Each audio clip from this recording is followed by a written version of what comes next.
This is Mike from Mike Motivation. Today, I wanted to make a video for one of my people that commented on the video. Shout out to Ali Baroud. I think that's how you say his name. I don't want to butcher it, but thanks for your comment. Thanks for your suggestion. He said, could I make a video about change and adaptability in everyday life? And that's what I'm going to make today.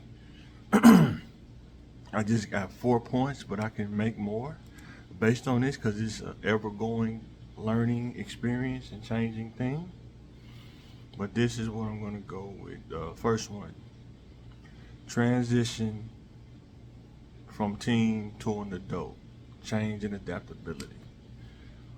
When you're a teenager and you're in high school, you have to realize, or you're going to have to adapt that a lot of things that you would get help with, even if you ask for it, with counselors, teachers, resource officers, whoever, you have to do those things on your own as an adult.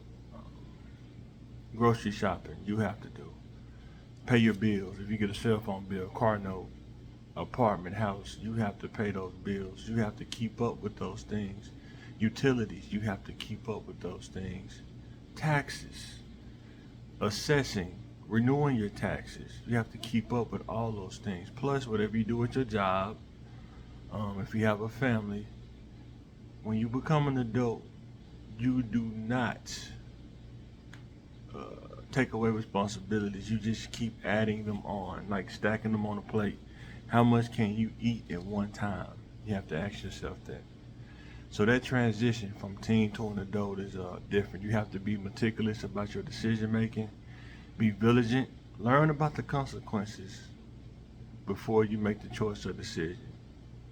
And it'll help you in that transition and that adaptability and change in everyday life.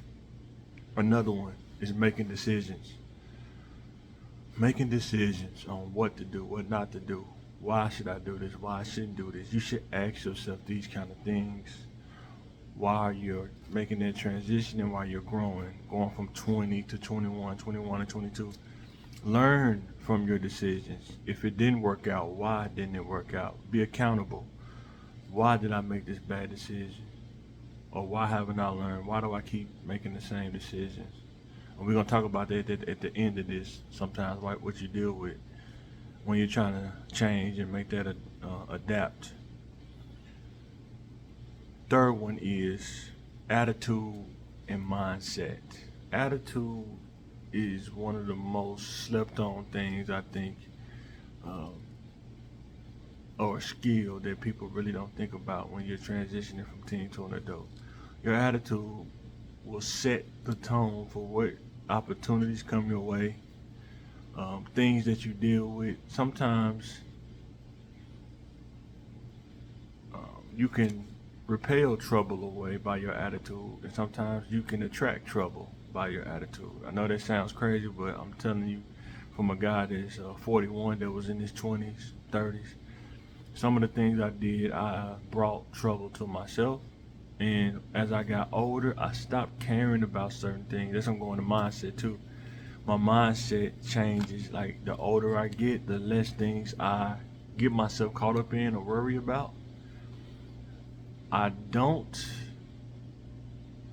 get caught up in things that don't bring me value. Being able to put or be around people that bring positive vibes, just positive mindset around you. We all go through things, but the key is, how do I remain positive? How do I remain positive, even when things are negative? And make sure to check out the podcast, Thinking Game Podcast. We're going to do it this evening around 6:30. Make sure you check that out, how we talk about these situations. We talk about things that pop up on the timeline or something. How do you think through those? Or what are some of the things that people say or they don't say when they're going through things? Sometimes we don't be fully honest. We just kind of paint the narrative to fit how we want to paint that picture, but you're missing some of the ink or some of the things from the picture that you're not talking about. And that comes with being honest with yourself. Nobody's judging anybody, But the best way to become great and better is you have to be honest and accountable with yourself. The last one is overcoming desires that do not give you value. One of the things I dealt with this is overcoming things or desires. One of the hardest things, especially like financially, dealing with women when you're young and you don't have the father figure in your life to teach you the things you're going to deal with as a man. You just learn it on the fly as you're growing up. You don't understand that the desire that you have, you don't have to give in to that, or nobody's told you that. When you're younger and you're growing up on your own mindset and devices, and you don't you're really rein it in or get that spiritual education that I've been talking about, you will desire things and you don't even question if it's going to bring you value or not. You're just going to go, if it's going to make me feel good, is it going to feed my ego, and how I'm going to feel.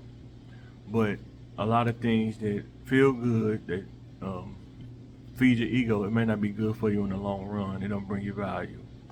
I'll give you an example. When I was younger, you just go to clubs or elevations or something like that. It didn't bring me value. When I really realized it didn't bring me value, I think I went somewhere and I was like, wait a minute. I'm giving them $10, $20, maybe even 30 some nights.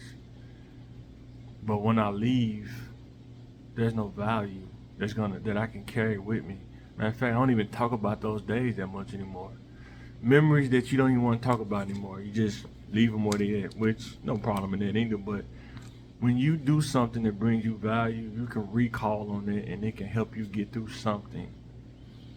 And one thing God showed me is that I can share value with the youth and let them know that it's not bringing you value on some of the things that you do when you're young, but you don't realize. Nobody has never told you that. And I'm telling you right now that sometimes the toughest part is overcoming your desires, knowing that you don't have the money to buy those Jordans. And I did this, knowing you got bills coming up, but I'm gonna buy the Jordans anyway because I want to look fresh. That's not overcoming a desire. You go stand in line, buy the Jordans, and then when the light bill come up, I shouldn't have bought them Jordans, but I'm clean though. You have to overcome those desires to be financially disciplined when you're young, before you get into marriage, even when you're married. Overcoming looking at women or lusting after women because it don't bring you value. It's only going to bring you headaches. Some dudes don't get out of it. They mess around and they have multiple kids by multiple women, and now you got to deal with the court system because you couldn't overcome their desire. But you have to learn how to develop the strength and the discipline to overcome desires that do not bring you value. So with that being said, change and adaptability in everyday life. I can talk about this more and more, but let me know in the comments, what would you like to hear me talk about under this subject, change and adaptability in everyday life? Because we have to do it. In order to grow, you have to change and adapt. You can't stay the same unless you don't want to grow. You just want to be stagnant. But in order to grow and move, you have to change and adapt because the world is changing. Some things don't change, but there are some things that you have to adapt to and understand. How do I move but keep the same values that bring me value and works without causing disruption or causing setbacks to me and my family, to help us progress and not regress? Yo, this is Mike Motivation. Think about it. Bingo. I'm signing out.